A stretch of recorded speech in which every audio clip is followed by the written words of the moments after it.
Hi, you're listening to Sharing Values Across Borders, a podcast featuring Christoph Stückelberger as he recounts the first 20 years of the Globe Ethics story. Yeah. But then that segues nicely into the very topic of corruption and how it kind of, might relate to the concept of justice. So, there's a lot that you've done for the sake of, elections, the integrity of academic institutions and stuff, but maybe specifically let's shine a spotlight for a moment on corruption, the topic of corruption within the Globe Ethics story.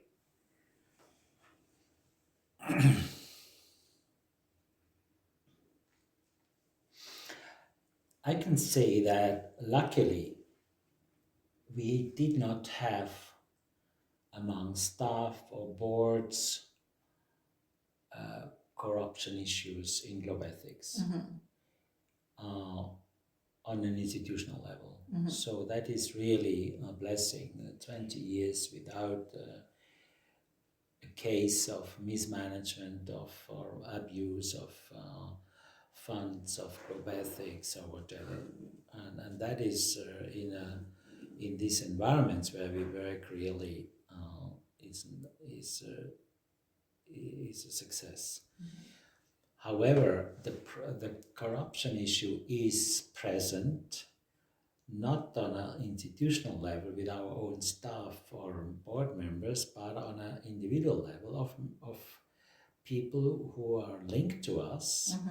And I can tell a few stories, examples, without mentioning names. But I did a lot of leadership trainings, and one example, I was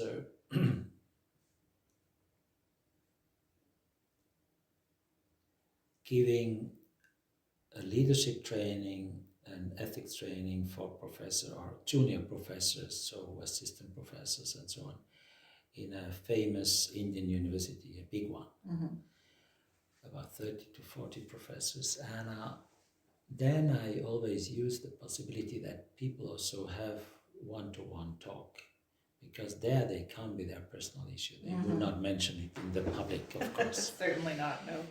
So a professor comes to me and says, look, what shall I do? I know that I have the quality to be promoted from assistant professor to full-time professor. But there is the but. And everybody knows if I don't bribe my supervisor or the dean, I will not get the position. And the one who bribes will get the position. It's not based on quality, it's based on payment. So what shall I do? And I want to be a full-time professor and I have the quality, but I don't want to bribe. So that's one example.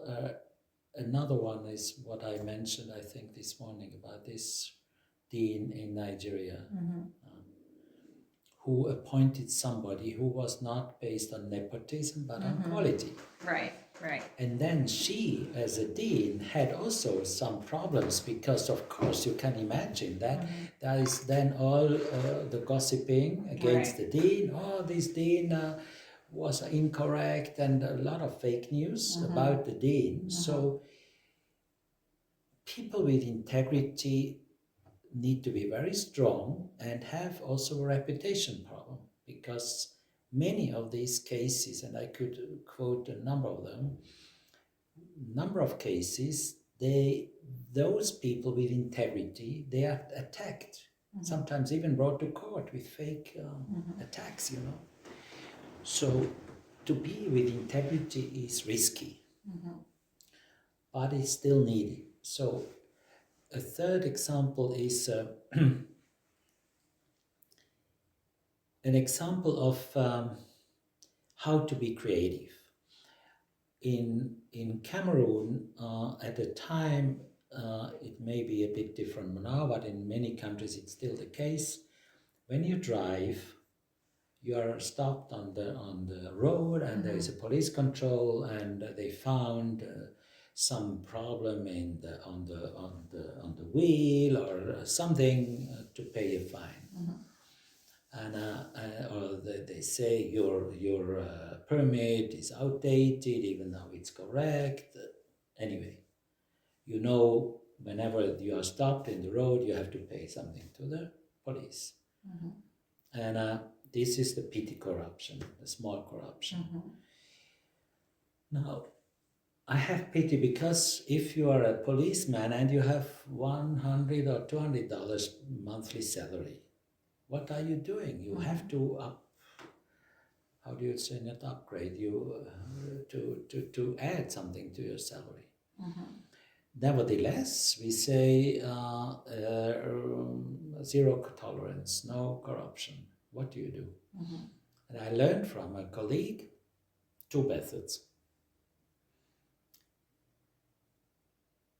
I was driving in Cameroon, and this colleague was from a church organization, and he when he was stopped, he always said, "Look, I'm a pastor. I'm not allowed to bribe or to pay."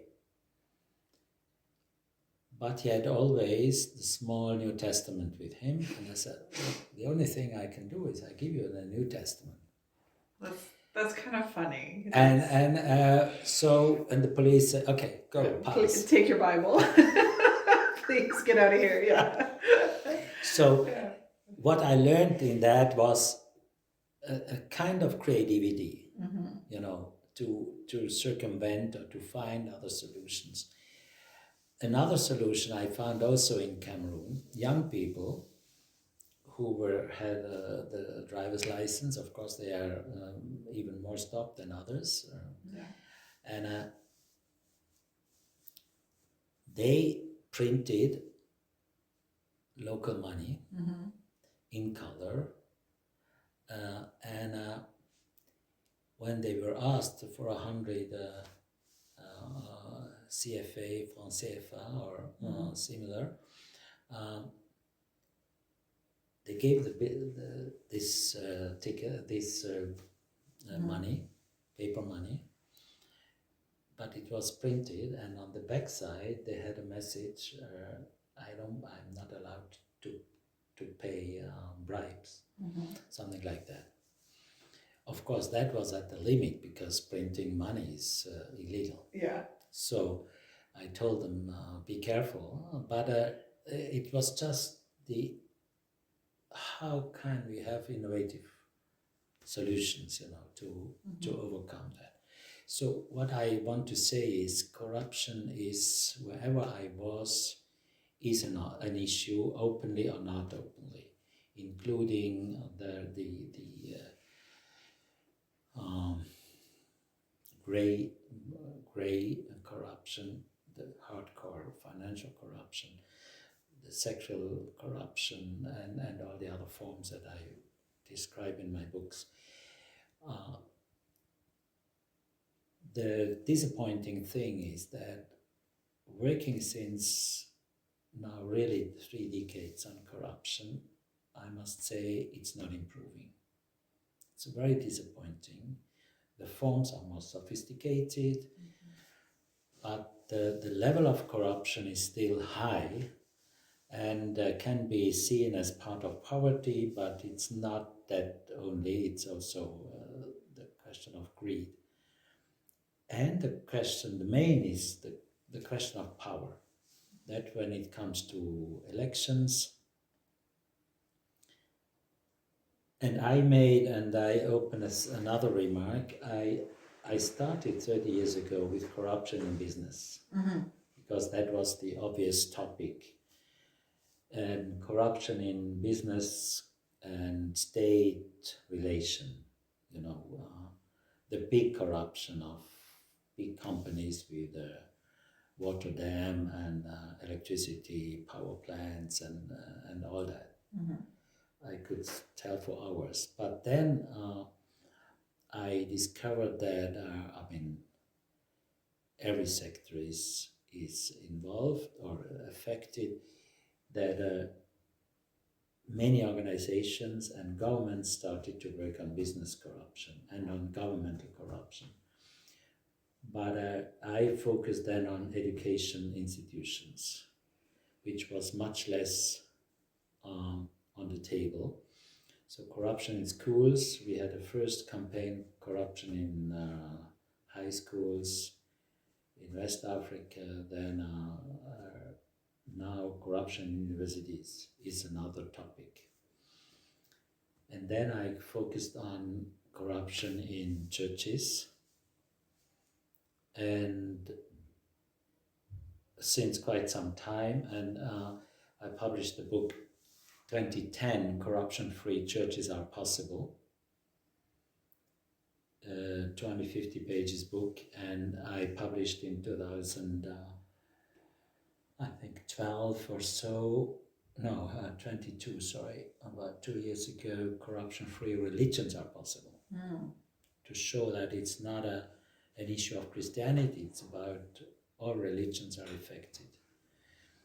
And I'm revising now the book on corruption-free churches this year. I wanted to finish last year, but still work in progress. So why I mention that? Because also in higher education, we focus on universities now in global ethics. It's not a topic that we mentioned a lot in global ethics, but when we talk about ethics in higher education, we need to talk about that too in future, more than we did.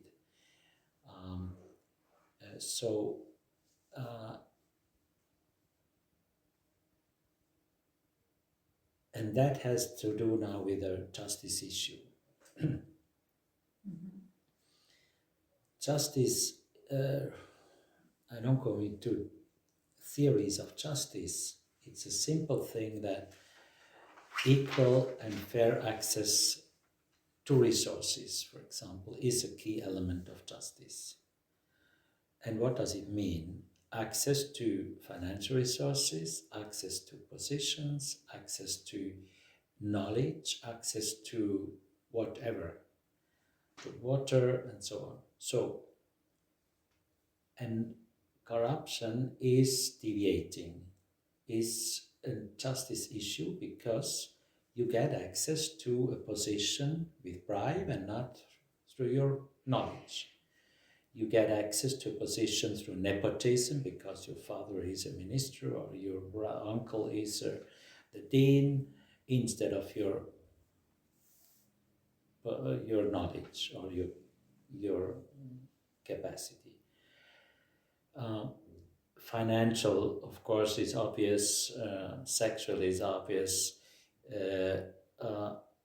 and that leads me to the twofold strategy. That means justice in the positive sense, to enable access to knowledge, for example, through the online library, access to publishing through the online publishing,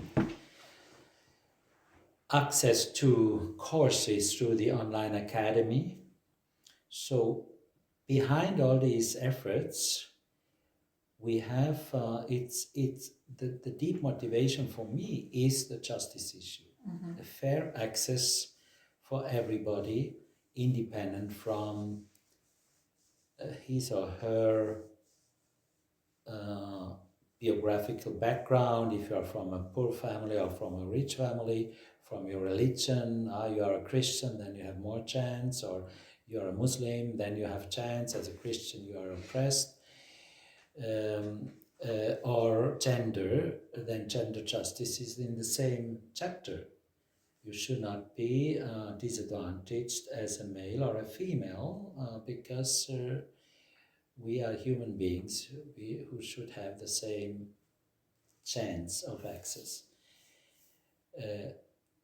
That's the positive side, enable access, and the negative is then to stop unfair access. And for me, justice, corruption, anti-corruption efforts is that, and these are just two sides of the same coin. Positive measures and negative measures in terms of sanctions against those who do not respect this equal access.